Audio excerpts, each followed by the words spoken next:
In today's video, I'm going to teach you how to get TextNow on Android. By the end, you will have TextNow installed and ready to use on your phone. First, a quick note about availability so you know what to expect. TextNow currently says its service is available for download and use only in the United States and Canada. If you are physically outside those regions, the Play Store might not show the app at all, or it may say it is not available for your device. If you are inside the United States or Canada, you should see TextNow appear normally in search, and you can continue with the rest of the steps. Now, open the Google Play Store on your Android phone. You can find the Play Store icon on your home screen or in your app drawer. It looks like a multicolored triangle on a white background. When it opens, you will be on the main Play Store page with a search bar at the top and different app suggestions below. Make sure you are connected to the internet, since the Play Store will not load correctly without a data or Wi-Fi connection. Next, tap into the search bar at the top and search for TextNow. Type the word text, then the word now, with no space issues, and then press the search button on your keyboard. The Play Store will load a list of results related to that name.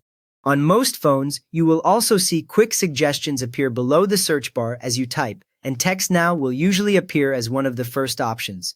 From there, select the official TextNow app from the results list.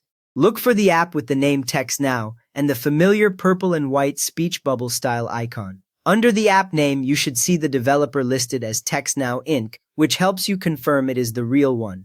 Tap on that result to open the app detail page, where you can see screenshots, ratings, and the install button.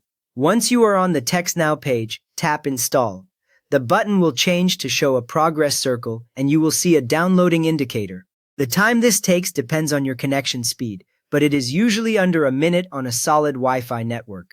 While it downloads, you can watch the progress bar move across and the size of the download listed underneath. After the download finishes, the Play Store will automatically begin installing the app. When the install completes, the Install button will change to an Open button. At this point, TextNow has been added to your apps list, and you will also see the icon appear in your app drawer. Now, once installed, tap Open. This launches TextNow for the first time straight from the Play Store screen. The first launch might take a couple of seconds as the app sets itself up. Then you will land on the Welcome or Sign In screen with the TextNow logo at the top. Finally, sign in or create a TextNow account. If you already have an account, choose the Sign In option and enter your email and password to access your existing number and messages. If you are new to TextNow, choose the Create Account option and follow the prompts to register, usually by adding an email address and setting a password. When you finish, you will be taken into the main TextNow interface, where you can see your inbox and start calling or texting. You just learned how to install TextNow on Android and get signed into your account, so please give this video a thumbs up if it helped and consider subscribing for more simple Android guides.